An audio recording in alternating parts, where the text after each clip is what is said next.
ನಮಸ್ಕಾರ. ಮುಖ್ಯಾಂಶಗಳು. ಪ್ರತಿಭಟನಾ ನಿರತ ರೈತ ಸಂಘಟನೆಗಳೊಂದಿಗೆ ಇಂದು ಮತ್ತೊಂದು ಸುತ್ತಿನ ಮಾತುಕತೆ, ತೆರೆದ ಮನಸ್ಸಿನಿಂದ ಸಮಾಲೋಚನೆ, ಸಚಿವ ನರೇಂದ್ರ ಸಿಂಗ್ ತೋಮರ್. ಕೋವಿಡ್-19 ಲಸಿಕೆ ಅಭಿಯಾನಕ್ಕೆ ನಾಳೆ ಪ್ರಧಾನಿ ನರೇಂದ್ರ ಮೋದಿ ಚಾಲನೆ, 3 ಲಕ್ಷ ಮುಂಚೂಣಿ ಆರೋಗ್ಯ ಕಾರ್ಯಕರ್ತರಿಗೆ ಮೊದಲ ಆದ್ಯತೆ. ಇಂದು ಭಾರತೀಯ ಸೇನಾ ದಿನ. ಕಳೆದ ವರ್ಷ ಹುತಾತ್ಮರಾದ 100 ವೀರ ಯೋಧರಿಗೆ ಗೌರವ ನಮನ. ಧಾರವಾಡದ ಇಟಿಗಟ್ಟಿ ಗ್ರಾಮದ ಬಳಿ ರಸ್ತೆ ಅಪಘಾತ, 11 ಮಂದಿ ಸಾವು, ಹಲವರಿಗೆ ಗಾಯ.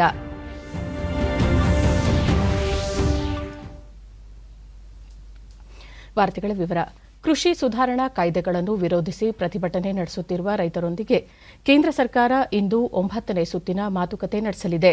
ಈ ಕುರಿತು ಮಾಹಿತಿ ನೀಡಿರುವ ಕೇಂದ್ರ ಕೃಷಿ ಸಚಿವ ನರೇಂದ್ರ ಸಿಂಗ್ ತೋಮರ್, ಸರ್ಕಾರ ರೈತ ನಾಯಕರೊಂದಿಗೆ ಮಾತುಕತೆಗೆ ಸಿದ್ದವಾಗಿದ್ದು, ಮುಕ್ತ ಮನಸ್ಸಿನಿಂದ ಸಮಾಲೋಚನೆ ನಡೆಸಲಾಗುವುದು ಎಂದು ಹೇಳಿದ್ದಾರೆ. ರೈತ ಸಂಘಟನೆಗಳ ಬೇಡಿಕೆಗಳನ್ನು ಈಡೇರಿಸುವ ನಿರೀಕ್ಷೆಯೊಂದಿಗೆ ಸರ್ಕಾರ ಮಾತುಕತೆಯನ್ನು ಮುಂದುವರೆಸುತ್ತಿದೆ. ಕೃಷಿ ಕಾಯ್ದೆಗಳಿಗೆ ಈಗಾಗಲೇ ಹಲವಾರು ರೈತ ಸಂಘಟನೆಗಳು ಬೆಂಬಲ ವ್ಯಕ್ತಪಡಿಸಿವೆ. 3 ಕೃಷಿ ಕಾಯ್ದೆಗಳನ್ನು ಜಾರಿಗೆ ತರುತ್ತಿರುವ ಸರ್ಕಾರದ ತೀರ್ಮಾನಕ್ಕೆ ಸುಪ್ರೀಂ ಕೋರ್ಟ್ ಗುರುವಾರ ತಡೆಯಾಜ್ಞೆ ನೀಡಿದ್ದು, ರೈತರ ಕುಂದುಕೊರತೆ ಮತ್ತು ಸರ್ಕಾರದ ಅಭಿಪ್ರಾಯ ಆಲಿಸಲು ಸಮಿತಿಯೊಂದನ್ನು ರಚಿಸಿದೆ.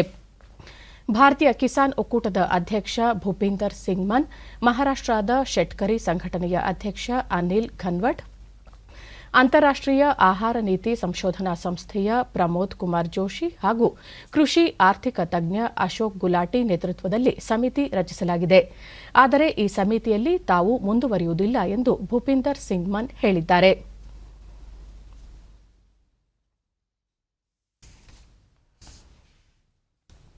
ಪ್ರಧಾನಮಂತ್ರಿ ಕೌಶಲ್ಯ ವಿಕಾಸ್ ಯೋಜನೆಯ 3ನೇ ಹಂತದ ಅಭಿಯಾನಕ್ಕೆ ದೇಶದ ಎಲ್ಲಾ ರಾಜ್ಯಗಳ 700 ಜಿಲ್ಲೆಗಳಲ್ಲಿ ಇಂದು ಚಾಲನೆ ನೀಡಲಾಗುತ್ತಿದೆ. ಕೌಶಲ್ಯ ಅಭಿವೃದ್ಧಿ ಮತ್ತು ಉದ್ಯಮಶೀಲತೆ ಸಚಿವಾಲಯದ ನೇತೃತ್ವದಲ್ಲಿ ನಡೆಯುತ್ತಿರುವ ಈ ಅಭಿಯಾನದಲ್ಲಿ ಕೋವಿಡ್ ಸಂಬಂಧಿತ ಕೌಶಲ್ಯಗಳಿಗೆ ಹೆಚ್ಚಿನ ಆದ್ಯತೆ ನೀಡಲಾಗುತ್ತಿದೆ. 948 ಕೋಟಿ ರೂಪಾಯಿ ವೆಚ್ಚದಲ್ಲಿ ಈ ಯೋಜನೆ ಅನುಷ್ಠಾನಗೊಳ್ಳುತ್ತಿದ್ದು, 8 ಲಕ್ಷ ಅಭ್ಯರ್ಥಿಗಳಿಗೆ ತರಬೇತಿ ನೀಡುವ ಉದ್ದೇಶ ಹೊಂದಲಾಗಿದೆ. ದೇಶದ 729 ಪ್ರಧಾನಮಂತ್ರಿ ಕೌಶಲ್ಯ ಕೇಂದ್ರಗಳು, ಸ್ಕಿಲ್ ಇಂಡಿಯಾ ವ್ಯಾಪ್ತಿಗೆ ಬರುವ 200ಕ್ಕೂ ಹೆಚ್ಚು ಐಟಿಐಗಳಲ್ಲಿ ಕೌಶಲ್ಯ ಭರಿತ ವೃತ್ತಿಪರತೆಗಾಗಿ ಸೂಕ್ತ ತರಬೇತಿ ನೀಡಲಾಗುತ್ತಿದೆ. 2ನೇ ಹಂತದಲ್ಲಿ ಪಡೆದ ತರಬೇತಿ ಆಧಾರದ ಮೇಲೆ ಈಗಿನ ನೀತಿ ನಿರ್ಧಾರಗಳಿಗೆ ಪೂರಕವಾಗಿ ಹಾಗೂ ಕೋವಿಡ್-19 ಸೋಂಕಿನ ಪರಿಸ್ಥಿತಿಯಿಂದಾಗಿ ಪರಿಣಾಮ ಎದುರಿಸುತ್ತಿರುವ ವ್ಯವಸ್ಥೆಯನ್ನು ಸಶಕ್ತಗೊಳಿಸಲು ಸಚಿವಾಲಯ ಹಲವಾರು ಸುಧಾರಣೆಗಳನ್ನು ತಂದಿದೆ. ಕೌಶಲ್ಯ ಅಭಿವೃದ್ಧಿ ಉದ್ಯಮಶೀಲತೆ ಸಚಿವ ಡಾ ಮಹೇಂದ್ರನಾಥ್ ಪಾಂಡೆ ಅಭಿಯಾನಕ್ಕೆ ಚಾಲನೆ ನೀಡಲಿದ್ದು, ರಾಜ್ಯ ಸಚಿವ ರಾಜ್ಕುಮಾರ್ ಸಿಂಗ್ ಕಾರ್ಯಕ್ರಮದಲ್ಲಿ ಭಾಗಿಯಾಗಲಿದ್ದಾರೆ. ಸಚಿವಾಲಯದ ಸಾಮಾಜಿಕ ಜಾಲತಾಣದಲ್ಲಿ ಕಾರ್ಯಕ್ರಮವನ್ನು ನೇರ ಪ್ರಸಾರ ಮಾಡಲಾಗುತ್ತದೆ.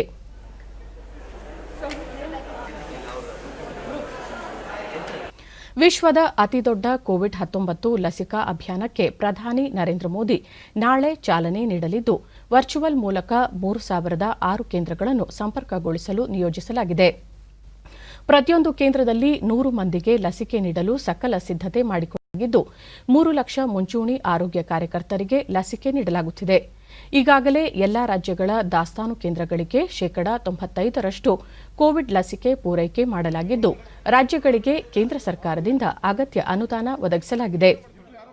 ಈ ನಡುವೆ ಲಸಿಕೆ ವಿತರಣೆಯ ನೋಂದಣಿಗಾಗಿ ಆರಂಭಿಸಲಾಗಿರುವ ಕೋವಿನ್ ಆನ್ಲೈನ್ ವೇದಿಕೆಯಲ್ಲಿ ಪೂರ್ವ ನೋಂದಣಿ ಹೊಂದಿರುವ ಫಲಾನುಭವಿಗಳಿಗೆ ಮಾತ್ರ ಲಸಿಕೆ ನೀಡಲಾಗುವುದು. ಸ್ಥಳದಲ್ಲಿಯೇ ನೋಂದಣಿ ಮಾಡಿಕೊಳ್ಳಲು ಅವಕಾಶವಿರುವುದಿಲ್ಲ. ಲಸಿಕೆ ಪಡೆಯುವವರು ಸರ್ಕಾರ ನೀಡಿರುವ ಯಾವುದಾದರೊಂದು ಗುರುತಿನ ಚೀಟಿಯನ್ನು ಪ್ರದರ್ಶಿಸುವುದು ಕಡ್ಡಾಯವಾಗಿದೆ.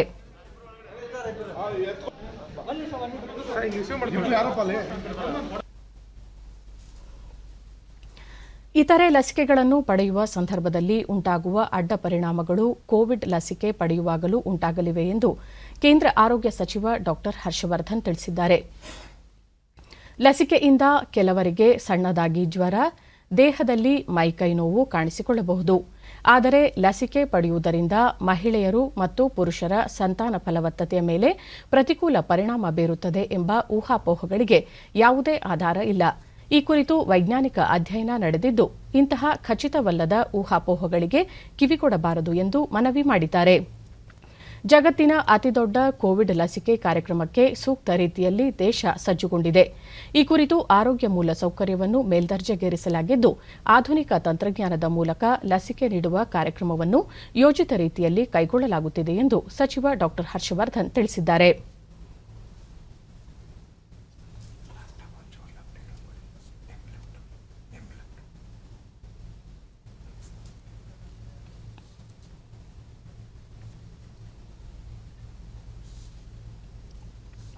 ಕೋವಿಡ್-19 ಸೋಂಕು ನಿಯಂತ್ರಣಕ್ಕೆ ದೇಶವ್ಯಾಪಿ ನೀಡುತ್ತಿರುವ ಲಸಿಕೆ ವಿಧಾನ ಕುರಿತಂತೆ ಕೇಂದ್ರ ಆರೋಗ್ಯ ಮತ್ತು ಕುಟುಂಬ ಕಲ್ಯಾಣ ಸಚಿವಾಲಯ ಸೂಕ್ತ ಸಲಹೆ ನೀಡಿದೆ. ಈ ಸಂಬಂಧ ಕೇಂದ್ರ ಆರೋಗ್ಯ ಇಲಾಖೆಯ ಹೆಚ್ಚುವರಿ ಕಾರ್ಯದರ್ಶಿ ಡಾ ಮನೋಹರ್ ಅಗ್ನಾನಿ ಎಲ್ಲಾ ರಾಜ್ಯಗಳಿಗೆ ಪತ್ರ ಬರೆದು ಮುನ್ನೆಚ್ಚರಿಕಾ ಕ್ರಮಗಳನ್ನು ಕಟ್ಟುನಿಟ್ಟಾಗಿ ಪಾಲಿಸುವಂತೆ ಸಲಹೆ ನೀಡಿದ್ದಾರೆ. 18 ವರ್ಷಕ್ಕೂ ಮೇಲ್ಪಟ್ಟವರಿಗೆ ಲಸಿಕೆ ನೀಡಬೇಕು. ಮೊದಲ ಡೋಸ್ ನೀಡಿದ ಮಾದರಿಯಲ್ಲೇ ಎರಡನೇ ಡೋಸ್ ನೀಡಿಕೆಯಲ್ಲಿ ಸೂಕ್ತ ಸಲಹೆ ನೀಡಬೇಕು. ಲಸಿಕೆ ಪಡೆಯುವ ವ್ಯಕ್ತಿ ಅಲರ್ಜಿ ಅಥವಾ ಮತ್ತಿತರ ಪರಿಣಾಮಗಳನ್ನು ಎದುರಿಸಿದ್ದರೆ ಪರಿಶೀಲಿಸಿ ಸೂಕ್ತ ಮಾರ್ಗದರ್ಶನ ಮಾಡಬೇಕು. ಗರ್ಭಿಣಿಯರಿಗೆ ಈ ಹಂತದಲ್ಲಿ ಲಸಿಕೆ ನೀಡಬಾರದು.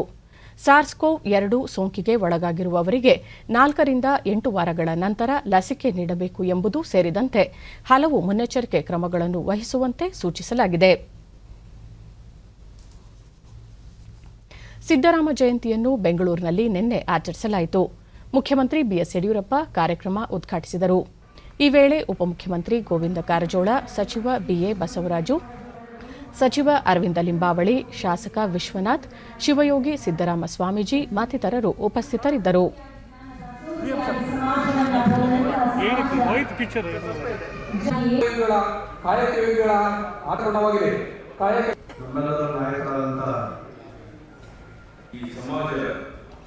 ಬಳಿಕ ಮುಖ್ಯಮಂತ್ರಿ ಯಡಿಯೂರಪ್ಪ ಹಲವು ತಳ ಸಮುದಾಯಗಳ ವಿಶ್ವಾಸದಿಂದ ಅಧಿಕಾರಕ್ಕೆ ಬರಲು ಸಾಧ್ಯವಾಗಿದ್ದು, ಎಲ್ಲಾ ಸಮುದಾಯಗಳ ಅಭಿವೃದ್ಧಿಗೆ ಸರ್ಕಾರ ಬದ್ಧವಾಗಿದೆ ಎಂದು ತಿಳಿಸಿದರು.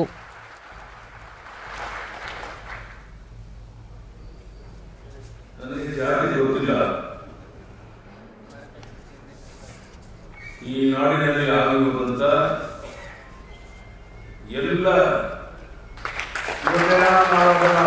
ಸಚಿವ ಅರವಿಂದ ಲಿಂಬಾವಳಿ, ಮುಖ್ಯಮಂತ್ರಿ ಯಡಿಯೂರಪ್ಪ ನೇತೃತ್ವದ ಸರ್ಕಾರ ಅಭಿವೃದ್ಧಿಗೆ ಹೆಚ್ಚಿನ ಆದ್ಯತೆ ನೀಡಿದ್ದು, ಮುಂದಿನ ದಿನಗಳಲ್ಲಿ ರಾಜ್ಯದಲ್ಲಿ ಅಭಿವೃದ್ಧಿ ಕಾರ್ಯಗಳಿಗೆ ಇನ್ನಷ್ಟು ವೇಗ ದೊರೆಯಲಿದೆ ಎಂದು ತಿಳಿಸಿದರು. ಅದನ್ನು ಸರಿಪಡಿಸುವಂತ ವಿಶ್ವಾಸ ನನಗಿದೆ. ಆ ಅಭಿವೃದ್ಧಿ ಕೆಲಸಕ್ಕೆ ಚಾಲನೆ ಯಾರಾದರೂ ಕೊಟ್ಟಿದ್ದಾರೆ ಅಂತ ಹೇಳಿದ್ರೆ ಸನ್ಮಾನ್ಯ ಯಡಿಯೂರಪ್ಪ ಅವರೇ. ಹೀಗಾಗಿ ಹಿಂದುಳಿದ ಸಮಾಜ, ದಲಿತ ಸಮಾಜ,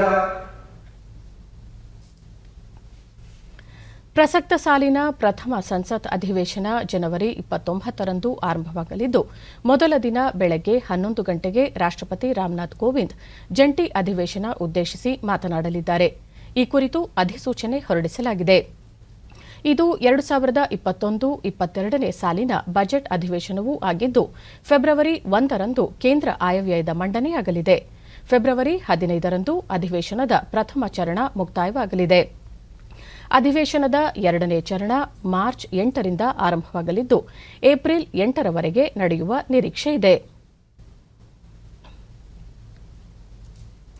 ಈ ಬಾರಿಯ ಗಣರಾಜ್ಯೋತ್ಸವ ಹಿನ್ನೆಲೆಯಲ್ಲಿ ಸಿದ್ಧತೆಗಳು ಆರಂಭಗೊಂಡಿವೆ. ದೆಹಲಿಯ ರಾಜ್ಪಥ್ನಲ್ಲಿ ಇಂಡೋ ಟಿಬೆಟ್ ಗಡಿ ಪೊಲೀಸರು ತಾಲೀಮು ನಡೆಸಿದರು. ಸೇನಾ ಯೋಧರ ಹೆಜ್ಜೆಗೆ ತಕ್ಕಂತೆ ಬ್ಯಾಂಡ್ ಸಂಗೀತ ಗಮನ ಸೆಳೆಯಿತು.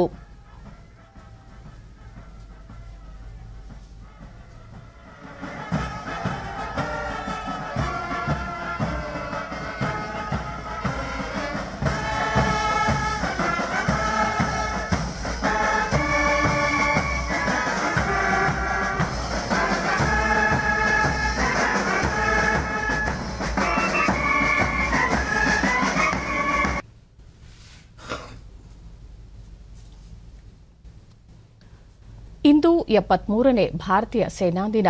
ಭಾರತೀಯ ಸೇನೆಯ ಯೋಧರ ಸೇವೆಯನ್ನು ಸ್ಮರಿಸುವ ಉದ್ದೇಶದಿಂದ ಜನವರಿ 15ರಂದು ಸೇನಾ ದಿನವನ್ನಾಗಿ ಆಚರಿಸಲಾಗುತ್ತಿದೆ. 1949ರಲ್ಲಿ ಜನರಲ್ ಕೆಎಂ ಕಾರ್ಯಪ್ಪ ಅವರು British general sir Francis butcher ಅವರಿಂದ ಭಾರತೀಯ ಸೇನೆಯ ಅಧಿಕಾರ ವಹಿಸಿಕೊಂಡ ಹಿನ್ನೆಲೆಯಲ್ಲಿ ಈ ದಿನವನ್ನು ಭಾರತೀಯ ಸೇನಾ ದಿನವನ್ನಾಗಿ ಆಚರಿಸಲಾಗುತ್ತಿದೆ. ಪೂರ್ವ ಲದಾಖ್ನ ಗಲ್ವಾನ್ ಕಣಿವೆಯಲ್ಲಿನ ವಿವಿಧ ಘರ್ಷಣೆಗಳಲ್ಲಿ ಹುತಾತ್ಮರಾದವರು ಸೇರಿದಂತೆ ಕಳೆದ ವರ್ಷ ಬಲಿದಾನವಾದ 100 ಯೋಧರಿಗೆ ಭಾರತೀಯ ಸೇನೆ ಗೌರವ ಸಮರ್ಪಿಸುತ್ತಿದೆ. ದೆಹಲಿಯ ರಾಷ್ಟ್ರೀಯ ಯುದ್ಧ ಸ್ಮಾರಕದಲ್ಲಿ ಸಶಸ್ತ್ರ ಪಡೆಗಳ ಮುಖ್ಯಸ್ಥ ಬಿಪಿನ್ ರಾವತ್, ಸೇನಾಪಡೆ ಮುಖ್ಯಸ್ಥ ಜನರಲ್ ಎಂಎಂ ನರವಣೆ, ಭಾರತೀಯ ವಾಯುಪಡೆಯ ಮುಖ್ಯಸ್ಥ air chief marshal RKS Bhadauria ಹಾಗೂ ನೌಕಾಪಡೆಯ ಮುಖ್ಯಸ್ಥ ಅಡ್ಮಿರಲ್ ಕರಮ್ವೀರ್ ಸಿಂಗ್ ಪುಷ್ಪಗುಚ್ಛವಿರಿಸಿ ಗೌರವ ಸಮರ್ಪಿಸಿದರು.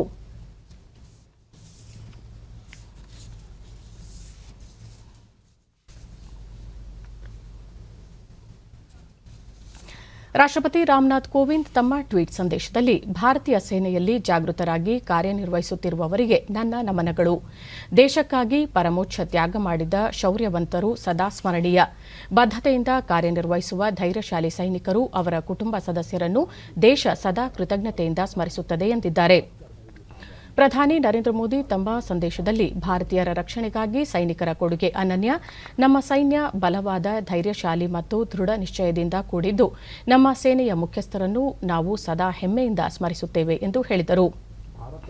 ರಕ್ಷಣಾ ಸಚಿವ ರಾಜನಾಥ್ ಸಿಂಗ್ ಭಾರತೀಯ ಸೇನೆಯ ಅದಮ್ಯ ಧೈರ್ಯ, ಶೌರ್ಯ, ತ್ಯಾಗ, ರಾಷ್ಟ್ರಕ್ಕಾಗಿ ಅವರ ನಿಸ್ವಾರ್ಥ ಸೇವೆಯ ಬಗ್ಗೆ ದೇಶ ಹೆಮ್ಮೆ ಪಡುತ್ತದೆ ಎಂದು ಹೇಳಿದ್ದಾರೆ. ಇದೀಗ ಸೇನಾ ಮುಖ್ಯಸ್ಥ ಜನರಲ್ ಎಂಎಂ ನರವಣೆ ಸಮಾರಂಭದಲ್ಲಿ ಪಾಲ್ಗೊಂಡಿದ್ದು ರಾಜನಾಥ್ ಸಿಂಗ್ ಮಾತನಾಡುತ್ತಿದ್ದಾರೆ. ಕಾರ್ಯಕ್ರಮದ ನೇರ ಪ್ರಸಾರ. ಕೋವಿಡ್ ಬೆಡ್ ನಿರ್ಧಾರಿತ किए गए. ಇದೀಗ ಸೇನಾ ಮುಖ್ಯಸ್ಥ ಜನರಲ್ ಎಂಎಂ ನರವಣೆ ಸಮಾರಂಭದಲ್ಲಿ ಮಾತನಾಡುತ್ತಿದ್ದಾರೆ. ಕಾರ್ಯಕ್ರಮದ ನೇರ ಪ್ರಸಾರ. दिल्ली सरकार को 15 एम्बुलेंस देना और नरेला तथा सरदार वल्लभ भाई पटेल कोविड हॉस्पिटल और अन्य कैंपों के लिए मेडिकल टीम्स का सपोर्ट सेना का अन्य योगदान रहा है. हमारे सैनिक हमारी ताकत है. भारतीय सेना हमेशा अपने सैनिकों की ज़रूरतों और आकांक्षाओं के प्रति संवेदनशील है. वर्ष 2020 में सैनिकों के कल्याण से संबंधित बहुत से कदम उठाए गए. उत्तरी सीमाओं पर चल रहे ऑपरेशन स्नो लेपर्ड का नोटिफिकेशन हुआ, जिससे कैजुअल्टी होने पर liberalise family pensions, war injury element और हायर एक्सग्रेशा सुनिश्चित किया जा सकेगा. सभी जवानों को 15 कोर के इलाके से हवाई जहाज से ट्रैवल करने की अनुमति दी गई है.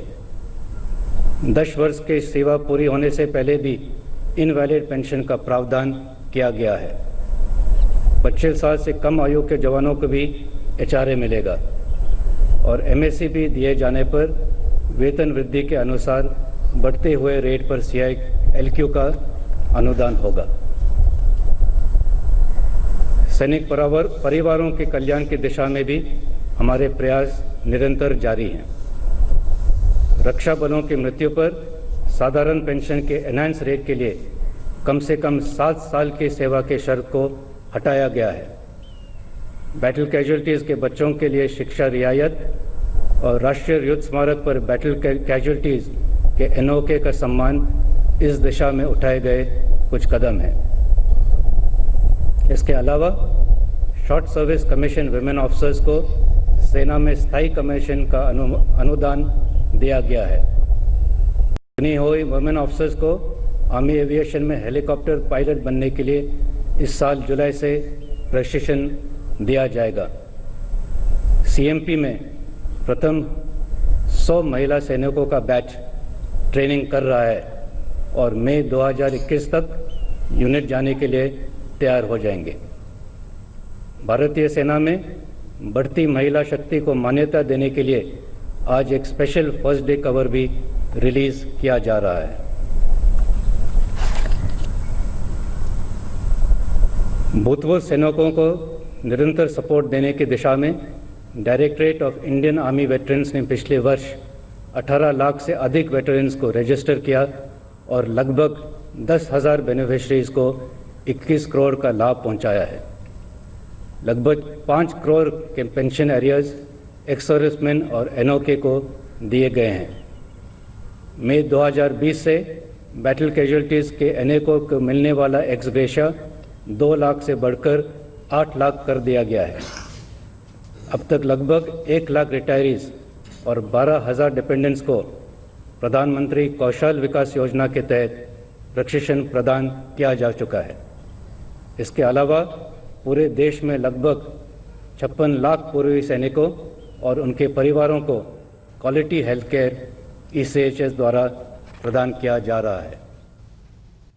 ಸಶಸ್ತ್ರ ಪಡೆಗಳ ಹಿರಿಯರ ದಿನಾಚರಣೆ ಅಂಗವಾಗಿ ಬೆಂಗಳೂರಿನ ವಾಯುಪಡೆಯ ಕೇಂದ್ರ ಕಾರ್ಯಾಲಯದಲ್ಲಿರುವ ಯುದ್ಧ ಸ್ಮಾರಕಕ್ಕೆ ರಕ್ಷಣಾ ಸಚಿವ ರಾಜನಾಥ್ ಸಿಂಗ್ ಅವರು ನಿನ್ನೆ ಪುಷ್ಪಗುಚ್ಛವಿರಿಸಿ ಗೌರವ ಸಲ್ಲಿಸಿದರು.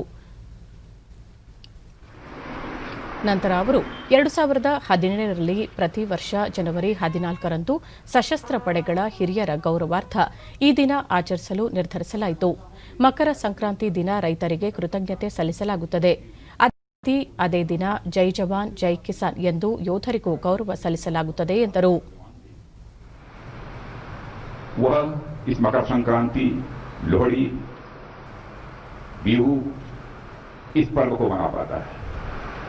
सीमाएं यदि सुरक्षित न होती तो शायद हम इस चाहे मकर संक्रांति का पर्व हो अथवा कोई भी पर्व हो हम न मना। ದೇಶಕ್ಕಾಗಿ ಸಶಸ್ತ್ರ ಪಡೆಗಳಲ್ಲಿ ಸೇವೆ ಸಲ್ಲಿಸಿದ ಎಲ್ಲ ಹಿರಿಯ ಯೋಧರು ಮತ್ತು ಅವರ ಕುಟುಂಬದ ಸದಸ್ಯರಿಗೆ ಹೊಸ ವರ್ಷದ ಮತ್ತು ಮಕರ ಸಂಕ್ರಾಂತಿ, ಬಿಹು, ಲೊಹರಿಯ ಶುಭಾಶಯ ಸಲ್ಲಿಸಿದ ಸಚಿವರು ಗಡಿಗಳಲ್ಲಿ ಯೋಧರು ಕಾವಲು ಕಾಯದಿದ್ದರೆ ನಾವು ಇಂದು ಸಂಭ್ರಮದಿಂದ ಹಬ್ಬ ಆಚರಿಸಲು ಸಾಧ್ಯವಾಗುತ್ತಿರಲಿಲ್ಲ ಎಂದು ಸ್ಮರಿಸಿದರು. ಹಿರಿಯ ಯೋಧರು ಸೇನಾಧಿಕಾರಿಗಳ ನಡುವೆ ಇದ್ದಾಗ ಸಹಜವಾಗಿ 1971ರ ಪಾಕಿಸ್ತಾನ ಯುದ್ಧ ನೆನಪಿಗೆ ಬರುತ್ತದೆ.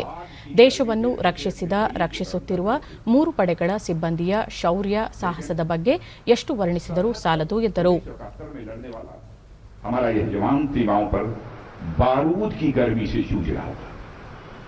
हमारे जवानों के शौर्य और पराक्रम, जिनके शौर्य और पराक्रम की आंधी में बड़े बड़े सूरमाओं के तिनके उड़ गए थे, तिनकों की तरह उड़ गए। ದೇಶದ ಹಿತರಕ್ಷಣೆ ಮಾಡುವಲ್ಲಿ ರೈತರು ಮತ್ತು ಯೋಧರ ಪಾತ್ರ ಮಹತ್ವದ್ದಾಗಿದೆ. ನೆರೆ ರಾಷ್ಟ್ರಗಳಿಂದ ಎದುರಾಗುವ ಆಪತ್ತನ್ನು ಎದುರಿಸಲು ಸೇನೆ ಸದಾ ಸಿದ್ಧವಿದೆ ಎಂದು ತಿಳಿಸಿದರು. ಯುದ್ಧದಲ್ಲಿ ಮಡಿದ ಯೋಧರ ಗೌರವಾರ್ಥ ನಿರ್ಮಿಸಲಾಗಿರುವ ಸ್ಮಾರಕಕ್ಕೆ ರಕ್ಷಣಾ ಪಡೆಗಳ ಮುಖ್ಯಸ್ಥ ಜನರಲ್ ಬಿಪಿನ್ ರಾವತ್ ಸೇರಿದಂತೆ ವಾಯುಪಡೆಯ ಉನ್ನತಾಧಿಕಾರಿಗಳು ಸಹ ಪುಷ್ಪಗುಚ್ಛ ಅರ್ಪಿಸಿ ನಮನ ಸಲ್ಲಿಸಿದರು. ಖ್ಯಾತ ಕವಿ ತಿರುವಳ್ಳುವರ್ ಅವರನ್ನು ಇಂದು ದೇಶ ಸ್ಮರಿಸುತ್ತಿದೆ. ಪ್ರಧಾನಿ ನರೇಂದ್ರ ಮೋದಿ ತಮ್ಮ ಟ್ವೀಟ್ ಸಂದೇಶದಲ್ಲಿ ತಿರುವಳ್ಳುವರ್ ಅವರ ಆಲೋಚನೆಗಳು ಮತ್ತು ಕೃತಿಗಳು ಅವರ ಜ್ಞಾನವನ್ನು ಪ್ರತಿಬಿಂಬಿಸುತ್ತವೆ. ಅವರ ಆದರ್ಶಗಳಿಂದ ಜನತೆ ಪ್ರಭಾವಿತರಾಗಿದ್ದಾರೆ. ಅವರ ಕುರಾಲ್ ಕೃತಿಯನ್ನು ದೇಶದ ಯುವ ಸಮೂಹ ಓದಬೇಕು ಎಂದು ಹೇಳಿದ್ದಾರೆ.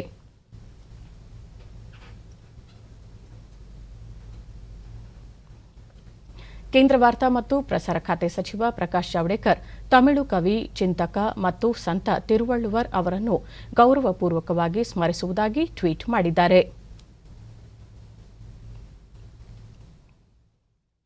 ಕನ್ನಡ ಸಂಸ್ಕೃತಿ ಇಲಾಖೆ ಹಾಗೂ ಜಿಲ್ಲಾಡಳಿತ ವತಿಯಿಂದ ಚಾಮರಾಜನಗರ ಜಿಲ್ಲೆಯ ಉಮ್ಮತ್ತೂರು ಗ್ರಾಮದಲ್ಲಿ ನಿನ್ನೆ ಹಮ್ಮಿಕೊಳ್ಳಲಾಗಿದ್ದ ಗ್ರಾಮೀಣ ಸಂಸ್ಕೃತಿಯನ್ನು ಬಿಂಬಿಸುವ ಸುಗ್ಗಿ ಹುಗ್ಗಿ ಕಾರ್ಯಕ್ರಮವನ್ನು ಶಾಸಕ ಎನ್ ಮಹೇಶ್ ಉದ್ಘಾಟಿಸಿದರು.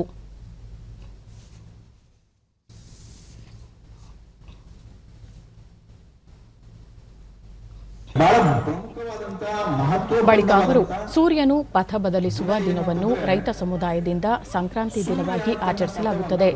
ರೈತರು ಅಂದು ವರ್ಷಪೂರ್ತಿ ದುಡಿದ ದುಡಿಮೆ ಹಾಗೂ ಕೃಷಿ ಸಂಸ್ಕೃತಿಯನ್ನು ಪೂಜಿಸಿ ಸ್ಮರಿಸುತ್ತಾರೆ. ಎಲ್ಲ ಧರ್ಮ ಮತ್ತು ಸಂಸ್ಕೃತಿಗಳು ಉಳಿಮೆ ಮತ್ತು ಬೇಸಾಯದ ಮೇಲೆ ನಿಂತಿವೆ ಎಂಬ ಕುವೆಂಪು ಅವರ ನುಡಿ ಸ್ಮರಿಸಿದರು. ಬಳಿಕ ಶಾಸಕ ಎನ್ ಮಹೇಶ್ ತಮಟೆ ಬಾರಿಸುವ ಮೂಲಕ ಕಲಾವಿದರನ್ನು ಹುರಿದುಂಬಿಸಿದರು. ವಿವಿಧ ಜಾನಪದ ಕಲಾ ಪ್ರದರ್ಶನ, ಕುಣಿತ, ಕೃಷಿ ಸಂಸ್ಕೃತಿಯನ್ನು ಬಿಂಬಿಸುವ ಸಾಂಕೇತಿಕ ಆಚರಣೆಗಳು, ಮಹಿಳೆಯರಿಂದ ಜಾನಪದ ಗೀತಗಾಯನ ಕಾರ್ಯಕ್ರಮ ಹಮ್ಮಿಕೊಳ್ಳಲಾಗಿತ್ತು.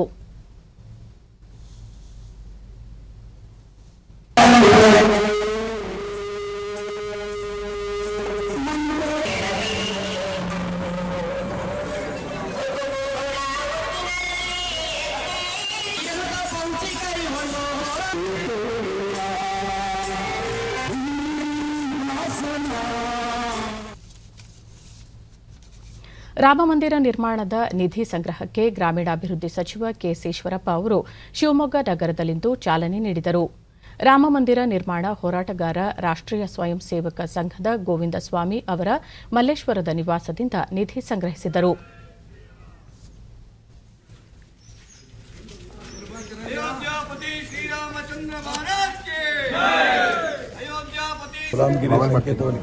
ಈ ವೇಳೆ ಸುದ್ದಿಗಾರರೊಂದಿಗೆ ಅವರು ರಾಮಮಂದಿರ ನಿರ್ಮಾಣವಾಗಬೇಕು ಎಂಬುದು ದೇಶದ ಜನರ ಬಹುದಿನಗಳ ಕನಸಾಗಿದ್ದು ಆ ಕನಸು ನನಸಾಗುವ ಸಮಯ ಕೂಡಿ ಬಂದಿದೆ ಎಂದರು.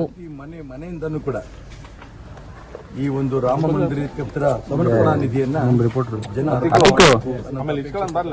ಪ್ರತಿ ಮನೆಗೂ ನಾವು ಹೋಗ್ತಾ ಇದ್ದೀವಿ. 10 ರೂಪಾಯಿಂದ ಹಿಡಿದು ಎಷ್ಟು ಬೇಕಾದ್ರೂ ಕೊಡಬಹುದು. ಪ್ರತಿಯೊಬ್ಬ ರಾಮ ಭಕ್ತನಿಂದನೂ ಕೂಡ ಹಣ ಸಂಗ್ರಹ ಮಾಡಿ ಆ ರಾಮ ಮಂದಿರವನ್ನು ಕಟ್ಟಬೇಕು ಅಂತ ತೀರ್ಮಾನ ಆಗಿರೋದು ತುಂಬಾ ಸಂತೋಷ. ಕೋಲಾರ ಜಿಲ್ಲೆಯ ರೈತರಿಗೆ ಪ್ರಧಾನಮಂತ್ರಿ ಕಿಸಾನ್ ಸಮ್ಮಾನ್ ಯೋಜನೆ ವರದಾನವಾಗಿ ಬಂದಿದೆ. ಈ ಯೋಜನೆ ಅಡಿ 7ನೇ ಕಂತಿನಲ್ಲಿ ಜಿಲ್ಲೆಯ ಸುಮಾರು 97,800 ರೈತರ ಬ್ಯಾಂಕ್ ಖಾತೆಗೆ ತಲಾ 2,000 ರೂಪಾಯಿ ಸಹಾಯಧನ ಜಮೆಯಾಗಿದೆ. ಇದರಿಂದ ರೈತರು ಗೊಬ್ಬರ, ಬೀಜ ಇತ್ಯಾದಿಗಳನ್ನು ಖರೀದಿಸಲು ಸಹಾಯವಾಗಿದ್ದು ಅವರ ವಿಶ್ವಾಸವನ್ನು ಹೆಚ್ಚಿಸಿದೆ. ರೈತರು ತಂತ್ರಾಂಶದಲ್ಲಿ ತಮ್ಮ ಜಮೀನಿನ ಮಾಹಿತಿ, ಆಧಾರ್, ಬ್ಯಾಂಕ್ ಖಾತೆಯ ವಿವರ ಇತ್ಯಾದಿಗಳನ್ನು ಒದಗಿಸುವ ಮೂಲಕ ಫಲಾನುಭವಿಗಳಾಗಬಹುದು. ಶಿಳ್ಳೆಂಗೆರೆ ಗ್ರಾಮದ ರೈತ ಶೇಷಾದ್ರಿ ಪ್ರಧಾನಮಂತ್ರಿ ಕಿಸಾನ್ ಸಮ್ಮಾನ್ ಯೋಜನೆಯಿಂದ ಬೀಜ, ಗೊಬ್ಬರ ಇತ್ಯಾದಿಗಳನ್ನು ಖರೀದಿಸಲು ಅನುಕೂಲವಾಯಿತು ಎಂದು ತಿಳಿಸಿದರು. 2,000 ರೂಪಾಯಿ ಕೊಡ್ತಾ ಇದ್ದಾರೆ. ಇದು ಏಳನೇ ಬಾರಿ ನನಗೆ ಡಿಸೆಂಬರ್ 25ನೇ ತಾರೀಕು 2,000 ಬಂದಿದೆ. ನಮ್ಮ ಮೋದಿ ಸರ್ಕಾರದಿಂದ. ಮತ್ತೋರ್ವ ಫಲಾನುಭವಿ ನಾರಾಯಣಸ್ವಾಮಿ ಕೇಂದ್ರ ಸರ್ಕಾರದ ಕ್ರಮದಿಂದ ಕೃಷಿ ಬಗ್ಗೆ ಮತ್ತೆ ಆಸಕ್ತಿ ಮೂಡುತ್ತಿದೆ ಎಂದು ತಿಳಿಸಿದರು. ತಕೊಂಡು ಸ್ವಲ್ಪ ಬೆಳೆ ಬಿತ್ತನೆ ಮಾಡ್ತಾ ಇದ್ವಿ, ಆದರೂ ಸ್ವಲ್ಪ ಅನುಕೂಲ ಆಗುತ್ತೆ. 2,000 ಅಂತ ನಾವು ಏನು ಅದನ್ನ ರೈತ ಚಂದ್ರಪ್ಪ ಕೇಂದ್ರ ಸರ್ಕಾರ ರೈತರ ಸಮಸ್ಯೆಗಳನ್ನು ಅರಿತು ಸಹಾಯಕ್ಕೆ ಬಂದಿದೆ. ಇದೊಂದು ಮಾದರಿ ಯೋಜನೆ ಎಂದು ಅಭಿಪ್ರಾಯಪಟ್ಟರು. ಎಲ್ಲ ಅನುಕೂಲ ಆಗಿದೆ, ರೈತರಿಗಂತೂ ಭಾರಿ ಅನುಕೂಲ ಆಗಿದೆ ಸರ್. ಈ ದುಡ್ಡಿಂದ ಎಲ್ಲ ಕಂತುಗಳಲ್ಲಿ ಅಮೌಂಟ್ ನನ್ನ ಖಾತೆಗೆ ಬಂದಿದೆ. ನಮಗೆ 7ನೇ ಕಂತಿನ ಅನುದಾನ. ಜಿಲ್ಲಾ ಜಂಟಿ ಕೃಷಿ ನಿರ್ದೇಶಕಿ ರೂಪಾದೇವಿ ಯೋಜನೆ ಅಡಿ 7ನೇ ಕಂತಿನಲ್ಲಿ ಸುಮಾರು 98,000ಕ್ಕೂ ಹೆಚ್ಚು ರೈತರಿಗೆ ಹಣ ಜಮೆಯಾಗಿದೆ. ಹಣ ಜಮೆಯಾಗದ ರೈತರು ಕೂಡಲೇ ಸಮೀಪದ ಕೃಷಿ ಅಧಿಕಾರಿಗಳನ್ನು ಭೇಟಿ ಮಾಡಿ ಮಾಹಿತಿ ಒದಗಿಸುವಂತೆ ಮನವಿ ಮಾಡಿದರು. ಖಾತೆನ ತಂದು ಕೃಷಿ ಹತ್ತಿರದ ರೈತ ಸಂಪರ್ಕ ಕೇಂದ್ರದ ಅಧಿಕಾರಿಗಳನ್ನ ಸಂಪರ್ಕಿಸಿದ್ರೆ ನಮ್ಮ ಅಧಿಕಾರಿಗಳು ಅದನ್ನ ಕರೆಕ್ಟ್ ಮಾಡಿ ತಮಗೆ ಮುಂದಿನ ದಿನಗಳಲ್ಲಿ ಕಂತು ಬರೋಕ್ಕೆ ಅನುವು ಮಾಡಿಕೊಡ್ತಾರೆ ಅಂತ. ಟೆಂಪೋ ಟ್ರಾವೆಲರ್ ಮತ್ತು ಟಿಪ್ಪರ್ ನಡುವಿನ ಭೀಕರ ಅಪಘಾತದಲ್ಲಿ 11 ಮಂದಿ ಅಸುನೀಗಿದ್ದು 5 ಮಂದಿ ತೀವ್ರ ಗಾಯಗೊಂಡಿರುವ ಘಟನೆ ಇಂದು ಬೆಳಗಿನ ಜಾವ ಧಾರವಾಡ ಜಿಲ್ಲೆಯ ಇಟಿಗಟ್ಟಿ ಗ್ರಾಮದ ಬಳಿ ಸಂಭವಿಸಿದೆ. ದಾವಣಗೆರೆಯಿಂದ ಬೆಳಗಾವಿ ಕಡೆಗೆ ಹೊರಟಿದ್ದ ಟೆಂಪೋ ಟ್ರಾವೆಲರ್ ಮತ್ತು ಎದುರಾಗಿ ಬರುತ್ತಿದ್ದ ಟಿಪ್ಪರ್ ಮಧ್ಯೆ ಈ ಭೀಕರ ಅಪಘಾತ ಸಂಭವಿಸಿದೆ. ಘಟನೆಯಲ್ಲಿ 5 ತೀವ್ರವಾಗಿ ಗಾಯಗೊಂಡಿದ್ದು ಅವರನ್ನು ಹುಬ್ಬಳ್ಳಿಯ ಕಿಮ್ಸ್ ಆಸ್ಪತ್ರೆಗೆ ದಾಖಲಿಸಲಾಗಿದೆ. ಸ್ಥಳಕ್ಕೆ ಜಿಲ್ಲಾ ಹಿರಿಯ ಪೊಲೀಸ್ ಅಧಿಕಾರಿಗಳು ಭೇಟಿ ನೀಡಿದ್ದು ಪರಿಶೀಲನೆಯಲ್ಲಿ ತೊಡಗಿದ್ದಾರೆ. ಈ ಸಂಬಂಧ ಧಾರವಾಡ ಗ್ರಾಮೀಣ ಠಾಣೆಯಲ್ಲಿ ಪ್ರಕರಣ ದಾಖಲಾಗಿದೆ.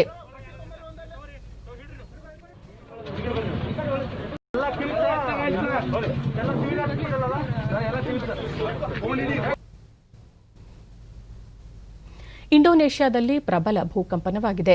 ರಿಕ್ಟರ್ ಮಾಪಕದಲ್ಲಿ 6.2ರ ತೀವ್ರತೆಯಲ್ಲಿ ಭೂಮಿ ಕಂಪಿಸಿದೆ. ಭೂಮಿ ಕಂಪಿಸಿದ ತೀವ್ರತೆಯಿಂದ ಸಾಕಷ್ಟು ಹಾನಿಯಾಗಿರುವ ಅಂದಾಜಿದ್ದು, ಪ್ರಾಥಮಿಕ ವರದಿಗಳ ಪ್ರಕಾರ 7 ಮಂದಿ ಮೃತಪಟ್ಟಿದ್ದು 100 ಮಂದಿ ಗಾಯಗೊಂಡಿದ್ದಾರೆ. ಹಲವು ಕಟ್ಟಡಗಳು ಉರುಳಿ ಬಿದ್ದಿವೆ ಎನ್ನಲಾಗಿದೆ.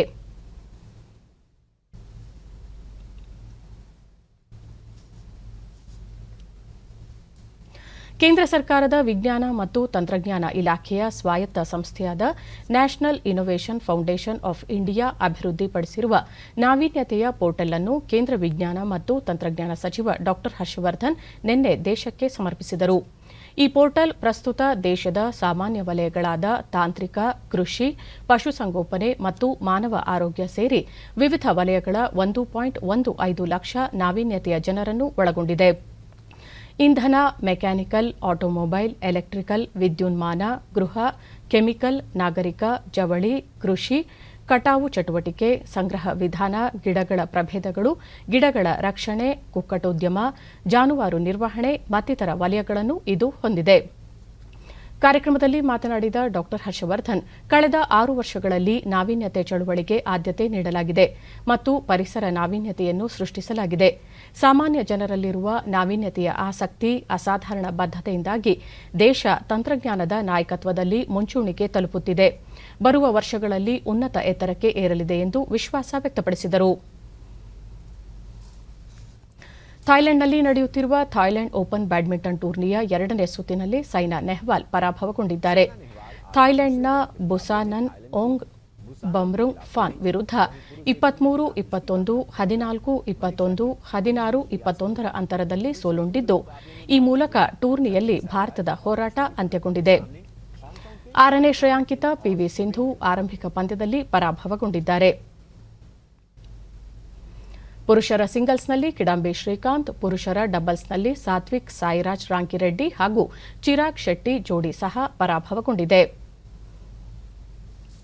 ಸೆನ್ಸೆಕ್ಸ್ ಮುಂಬೈ ಷೇರು ಮಾರುಕಟ್ಟೆಯ ಷೇರು ಸಂವೇದಿ ಸೂಚ್ಯಂಕ ಸೆನ್ಸೆಕ್ಸ್ ಆರಂಭಿಕ ವಹಿವಾಟಿನಲ್ಲಿ 53 ಅಂಕಗಳ ಇಳಿಕೆಯೊಂದಿಗೆ 49,531ರಲ್ಲಿತ್ತು. ರಾಷ್ಟ್ರೀಯ ಸಂವೇದಿ ಸೂಚ್ಯಂಕ ನಿಫ್ಟಿ ಸಹ 12 ಅಂಕಗಳ ಇಳಿಕೆಯೊಂದಿಗೆ 14,583ರಲ್ಲಿದೆ. ಅಂತಾರಾಷ್ಟ್ರೀಯ ಮಾರುಕಟ್ಟೆಯಲ್ಲಿ ಡಾಲರ್ ಎದುರು ರೂಪಾಯಿ ಮೌಲ್ಯ 3 ಪೈಸೆ ಕುಸಿದು 73.07ರಲ್ಲಿತ್ತು. ಈಗ ಇಂದಿನ ಪತ್ರಿಕೆಗಳ ಇಣುಕುನೋಟ.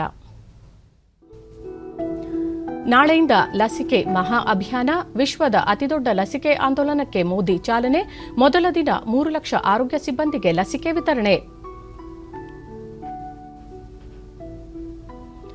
ಜನವರಿ 17ರ ಬದಲು ಜನವರಿ 31ಕ್ಕೆ ಪೋಲಿಯೋ ಲಸಿಕೆ ನೀಡಿಕೆ. ಕಾಲೇಜು ಕಲರವ ಶುರು, ಇಂದಿನಿಂದ ಪೂರ್ಣ ಪ್ರಮಾಣದ ಪದವಿ ತರಗತಿಗಳು ಆರಂಭ. ಬೆಂಗಳೂರಿಗೆ ವಿಶ್ವ ದರ್ಜೆಯ ಸೌಲಭ್ಯ, ಯಲ್ಚೇನಹಳ್ಳಿ ಅಂಜನಾಪುರ ಮಾರ್ಗಕ್ಕೆ ಚಾಲನೆ, 2025ರ ವೇಳೆಗೆ 102 ಕಿಲೋಮೀಟರ್ ದೂರದವರೆಗೆ ಮೆಟ್ರೋ ಸಂಚಾರ. ಬ್ರಿಸ್ಬೇನ್ನ ಗಬ್ಬಾದಲ್ಲಿ ರಿಯಲ್ ಟೆಸ್ಟ್, ಇಂದಿನಿಂದ ಟೀಂ ಇಂಡಿಯಾ ಆಸ್ಟ್ರೇಲಿಯಾ 4ನೇ ಟೆಸ್ಟ್, ಯಾರೇ ಗೆದ್ದರೂ ಸರಣಿಗೆ ಬಾಸ್. ಉಳಿದಂತೆ ಲ್ಯಾಂಡ್ಲೈನ್ನಿಂದ ಮೊಬೈಲ್ ಕರೆಗೆ ಮುನ್ನ ಇನ್ನು 0 ಒತ್ತಿ. ತೇಜಸ್ ಖರೀದಿ ಒಪ್ಪಂದ, 50,000 ಉದ್ಯೋಗ ಸೃಷ್ಟಿ. ಟ್ರಂಪ್ ಮಹಾಭಿಯೋಗ ನಿರ್ಧರಿಸಲಿದೆ ಸೆನೆಟ್, ಹೌಸ್ ಆಫ್ ರೆಪ್ರೆಸೆಂಟೇಟಿವ್ಸ್ನಲ್ಲಿ ಪ್ರಸ್ತಾವನೆ ಪಾಸ್. ಆನ್ಲೈನ್ ಸಾಲಕ್ಕೆ ಕಡಿವಾಣ, ಆರ್ಬಿಐನಿಂದ ಸಮಿತಿ, ಚೀನಾ ಮೂಲದ 100 ಸಾಲದ ಆಪ್ ಗೂಗಲ್ ಪ್ಲೇಸ್ಟೋರ್ನಿಂದ ಔಟ್. ನ್ಯಾಯಾಂಗ ತನಿಖೆಗೆ ಕಾಂಗ್ರೆಸ್ ಆಗ್ರಹ, ಸಚಿವ ಸ್ಥಾನಕ್ಕಾಗಿ ಸಿಡಿ ಬ್ಲಾಕ್ಮೇಲ್, ಸ್ವಪಕ್ಷೀಯರಿಂದಲೇ ನೇರ ಆರೋಪ. ಕೊನೆಯಲ್ಲಿ ಮತ್ತೊಮ್ಮೆ ಮುಖ್ಯಾಂಶಗಳು. ಪ್ರತಿಭಟನಾ ನಿರತ ರೈತ ಸಂಘಟನೆಗಳೊಂದಿಗೆ ಇಂದು ಮತ್ತೊಂದು ಸುತ್ತಿನ ಮಾತುಕತೆ, ತೆರೆದ ಮನಸ್ಸಿನಿಂದ ಸಮಾಲೋಚನೆ, ಸಚಿವ ನರೇಂದ್ರ ಸಿಂಗ್ ತೋಮರ್. ಕೋವಿಡ್-19 ಲಸಿಕೆ ಅಭಿಯಾನಕ್ಕೆ ನಾಳೆ ಪ್ರಧಾನಿ ನರೇಂದ್ರ ಮೋದಿ ಚಾಲನೆ, 3 ಲಕ್ಷ ಮುಂಚೂಣಿ ಆರೋಗ್ಯ ಕಾರ್ಯಕರ್ತರಿಗೆ ಮೊದಲ ಆದ್ಯತೆ. ಇಂದು ಭಾರತೀಯ ಸೇನಾ ದಿನ, ಕಳೆದ ವರ್ಷ ಹುತಾತ್ಮರಾದ 100 ವೀರ ಯೋಧರಿಗೆ ಗೌರವ ನಮನ.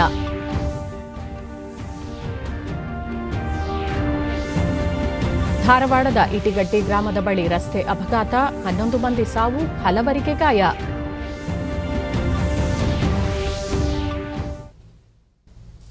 ನಮ್ಮ ವಾರ್ತಾ ಪ್ರಸಾರವನ್ನು ನೀವು ಡಿಡಿ ಚಂದನ ನ್ಯೂಸ್ ಯೂಟ್ಯೂಬ್ ಚಾನೆಲ್ನಲ್ಲೂ ವೀಕ್ಷಿಸಬಹುದು. ನಮ್ಮ ಮುಂದಿನ ವಾರ್ತಾ ಪ್ರಸಾರ ಮಧ್ಯಾಹ್ನ 1 ಗಂಟೆಗೆ ಡಿಡಿ ಚಂದನದಲ್ಲಿ. ನಮಸ್ಕಾರ.